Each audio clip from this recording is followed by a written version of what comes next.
intent with guns, and we're talking about, folks who legally get guns. We are talking about a mindset in America that glorifies violence. That's what we do. I started at the Sun-Times in 1991. I lived in Maywood all through, really up until about the end of last year. And what I noticed is that in every community, you have someone who is really aware and really want to make change. In every community. In my little community in Maywood, we had this one woman. She was the nosiest woman in the entire community.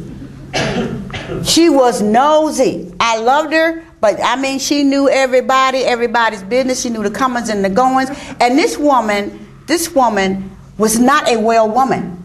She was dealing with an autoimmune disease. She would get her cane, and on her cane, she would walk the street and pass out flyers trying to organize her community.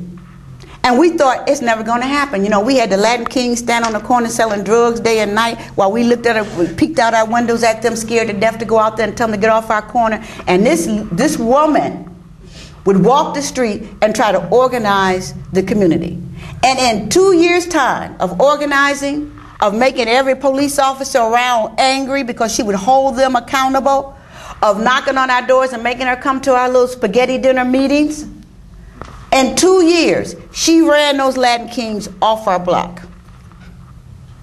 One person that had the courage and the heart to tackle something that seemed totally impossible. And so I think that was, as I said yesterday, that's the one thing we have to get back to. We have to go somewhere and get us some courage. We have to lean on our faith that we have, that we say we have. We got faith. I know people get up, go to church every Sunday, and they go to the church and they sit in there and they do all the things that you do in church and synagogues and all of that, but they come home and they're scared to death in their own community. We got to band together and figure this thing out. And one way that we can do that is look to support that nosy neighbor in your community. We all have one. Look to support her or him. Be there. Just be there with a kind word, with an attaboy, attagirl. Because they are taking care of our business, more so than, believe it or not, the politicians. They don't live in the community, most of them. They don't.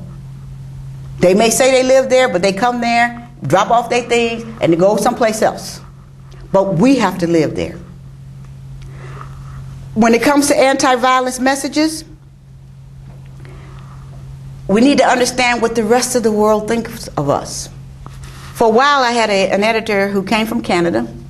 Jim, you know I'm talking about. I won't call his name. But one day he shared a great idea for a television program and how, if I really want to get out the business, how we can all make some money. And guess what his idea was?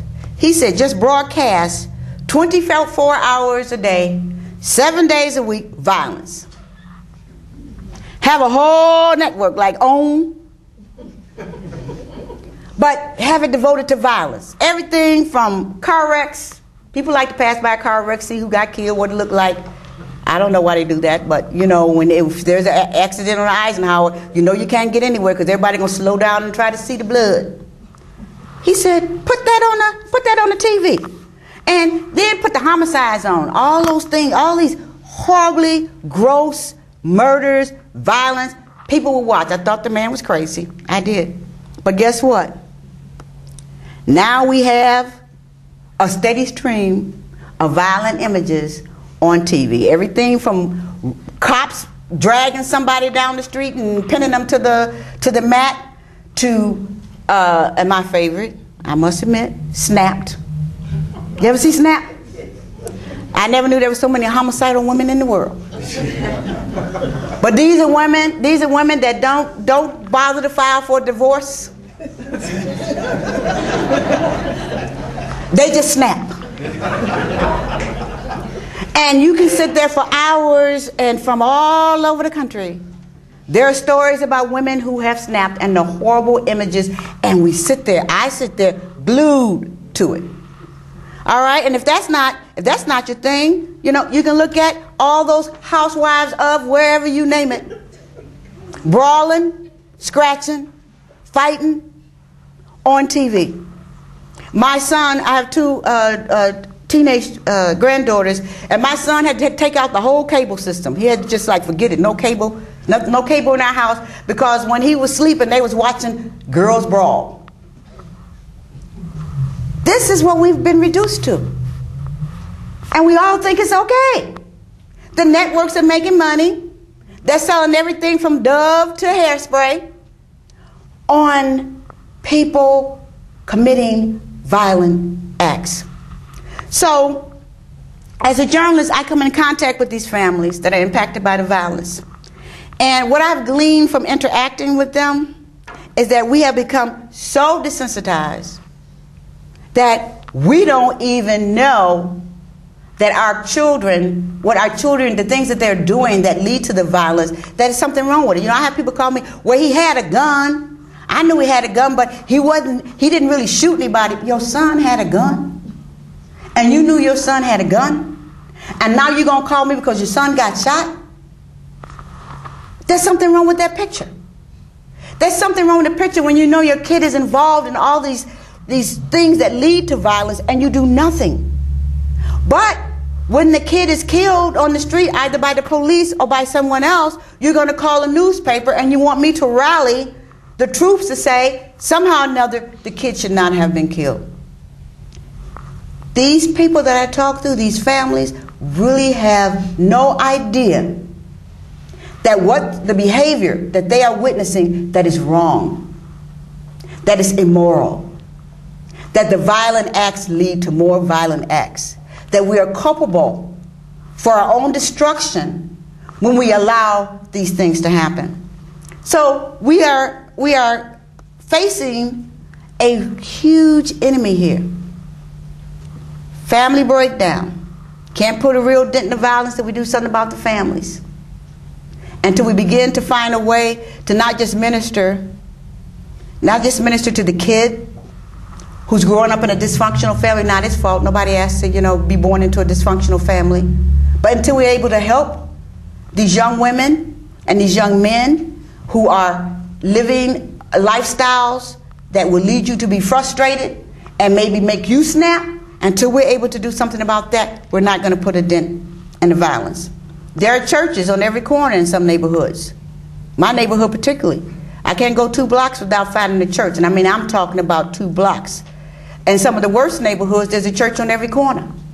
Yet, but these churches don't seem to be doing anything to help outside of Sunday to help the community cope with the kinds of problems and challenges you find in urban America. So we got to figure out a way to empower our churches. The ones that you belong to, the ones that I belong to, those churches, they have an obligation. They have an obligation to begin to tackle these problems, to come down out off the pulpit and actually begin to help people deal with the challenges in their community. And the other thing that I would say, that we have to support and be advocates for those things we know work. Now, you know that you have to keep your kid engaged. In order to keep them out of trouble, you know you got to keep them involved. You got to go to that soccer game, you got to go to that basketball game, you got to keep them in swimming, you got to keep them doing things. Why do you think that in a community where there are no recreation facilities, there are no basketball courts, no soccer courts, none of those things going on, why do you think those kids aren't going to find a way to amuse themselves that is detrimental to both us and themselves? So we got to be advocates for that. That's a basic. That's a basic thing community ought to have. It's like a school, a church, a recreational facility. And we ought to be outraged. We ought to be outraged that our government, that we pay, that we put money into, that come out of our check every pay period, that our government don't get that basic concept. We got to start thinking about restorative justice.